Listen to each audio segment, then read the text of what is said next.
సంక్షేమం విషయంలో ఇప్పుడు జగన్మోహన్ రెడ్డి గారితో చంద్రబాబు నాయుడు గారు పోటీ పడుతున్నారు. ఇప్పుడు ఇదే ఒక చర్చ. వాస్తవానికి అప్పట్లో జగన్మోహన్ రెడ్డి ఏ బటన్ నొక్కినా అది అవసరమే జనాలకి. జగన్ ఏ సంక్షేమం ఇచ్చినా అవసరమే. నవరత్నాలు అన్నీ అవసరాలే. అయితే ఇప్పుడు జగన్ పథకాలన్నీ అప్పుడు అవసరాలుగా చూశారు అనుకున్నట్టుగా ఆయన 5 ఏళ్లలో ఆయన పరిపాలనలో ఆయన చెప్పిన నవరత్నాలన్నీ దాదాపుగా అమలు చేసేశారు అనేది. అయితే ఇప్పుడు చంద్రబాబు నాయుడు హయాంలో వీళ్ళు చెప్పింది సూపర్ 6 హామీలు 6 పథకాలతో పాటు ఇంకా దాదాపుగా ఒక 140 హామీలు అయితే ఉన్నాయి. వాటిని క్రమక్రమంగా అమలు చేస్తున్నామని చెప్తున్నారు. అయితే అవి అవసరమైతే ఇవి కూడా అవసరమే ఇక్కడ ప్రజలకి. ఎందుకంటే జగన్ ఒక్కడు ఇస్తేనే అవసరం, లేదంటే చంద్రబాబు గారు ఇవ్వకపోయినా అవి అనవసరం అనడానికైతే ఏముండదు. జగన్ అవసరమైతే హామీలు పథకాలు అవసరం అనుకుంటే చంద్రబాబు నాయుడు గారి హామీలు చంద్రబాబు నాయుడు గారి పథకాలు ఇక్కడ అవసరమే ప్రజలకి, కీలకం ఆంధ్రప్రదేశ్లో ప్రజలకి. కానీ అవి ఎంతవరకు సాధ్యం అవుతాయి, ఎంతవరకు అవసరమా కాదా అనేది ఎందుకు చూసుకోవాలంటే, ఫర్ ఎగ్జాంపుల్ తల్లికి వందనం. వాస్తవానికి ఎవరికి అవసరం ఆ పథకం?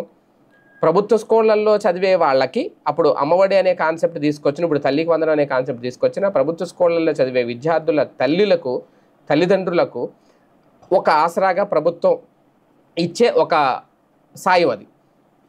అదే ప్రైవేటు స్కూళ్ళల్లో విద్యార్థులకు అది అవసరమా అంటే, వాళ్ళు ఫీజులు కట్టి స్కూళ్ళకి పంపిస్తున్నారు. ఫీజులు కట్టి ప్రైవేట్ స్కూళ్ళకి కార్పొరేట్ స్కూళ్ళకి పంపిస్తుంటే వాళ్ళకి ఇంకా ప్రభుత్వం ఇచ్చే ఈ డబ్బులు అవసరమా కాదా? వాస్తవానికి ఇది ఒక చర్చ. కాకపోతే జగన్ ఇచ్చారు కాబట్టి చంద్రబాబు నాయుడు గారు ఇప్పుడు ఇవ్వాల్సి వస్తుంది. ఫీజులు కట్టే స్తోమత ఉన్న వాళ్ళు, ఫీజులు కట్టి స్కూళ్ళకి పంపించి వాళ్ళ మీద ఆధారపడిన కుటుంబాలు, పిల్లల మీద ఆధారపడిన కుటుంబాలకు ఇలాంటి పథకాలు అవసరం ఉండదు. ప్రభుత్వ స్కూళ్ళల్లో ఏంటి, ఈ డబ్బులు ఇవ్వకపోతే వాళ్ళని స్కూల్కి పంపరు, వాళ్ళని పనికి పంపుతారు.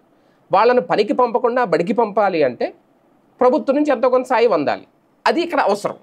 ఇలాగా ప్రతిదీ కూడా పింఛన్ల విషయంలో కానీ మిగిలిన విషయాల్లో కానీ ఈ సంక్షేమ పథకాలు అమలు అప్పుడు అవసరమే జగన్ ఇచ్చినవన్నీ, అలాగని ఇప్పుడు కూడా అవసరమే. జగన్ ఇచ్చిన పథకాలు హామీలు మాత్రమే అవసరం అనుకుంటే పొరపాటే. కానీ ఇప్పుడు ఇచ్చే అవసరం ఎక్కువ ఇస్తున్నారు. ఎందుకంటే మెరుగైన సంక్షేమం. అక్కడ ఇంట్లో ఒక్కళ్ళకే ఇస్తే అప్పుడు ఇప్పుడు ఇంట్లో ఎంతమంది ఉంటే అంతమందికే అన్నారు. అక్కడ మెరుగైన సంక్షేమం అనే పదం వాడారు కాబట్టి జగన్ కంటే అంతకు మించి ఇస్తామని చెప్పారు కాబట్టి ఇవ్వాల్సి వస్తుంది. ఇప్పుడు కూటమి ప్రభుత్వం టీడీపీ ఎందుకు ఇవ్వాల్సి వస్తుంది?